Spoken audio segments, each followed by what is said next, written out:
इस खबर के प्रायोजक हैं विवेक ग्रुप ऑफ कॉलेजेस, अनुशासित माहौल, शैक्षिक वातावरण, मुरादाबाद रोड, बिजनौर। नमस्कार, स्वागत है आपका राष्ट्रीय पंचायत में। निर्वाचन आयोग ने लोकसभा चुनाव में बाधा डालने के लिए कांग्रेस के अध्यक्ष मल्लिकार्जुन खड़गे को जमकर फटकार लगाई।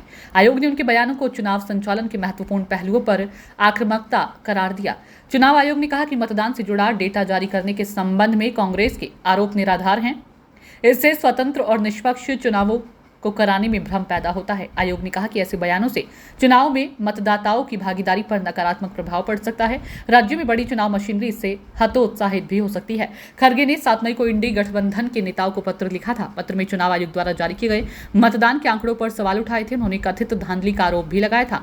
पत्र में खड़गे ने विपक्षी गठबंधन के नेताओं से अपील की थी कि वे ऐसी धांधलियों के खिलाफ आवाज उठाएं। खड़गे ने लिखा, हमारा एकमात्र उद्देश्य संविधान की रक्षा और लोकतंत्र की संस्कृति की रक्षा करना है। कांग्रेस अध्यक्ष ने लिखा था, Indian national developmental inclusive alliance के तौर पर यह हमारा साझा प्रयास होना चाहिए कि हम लोकतंत्र की रक्षा करें और चुनाव आयोग की निष्पक्षता को बचाएं।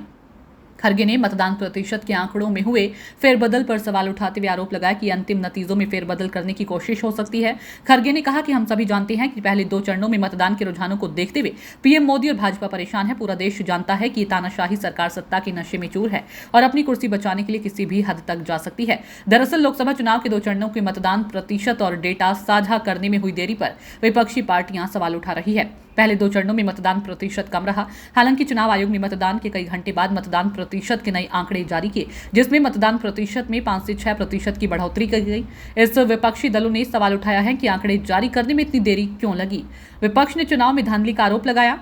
मंगलवार को लोकसभा चुनाव के तीसरे चरण के लिए मतदान हो रहा है, जिसमें 11 राज्यों और केंद्र शासित प्रदेशों की 93 लोकसभा सीटों के लिए वोट डाले जा रही हैं।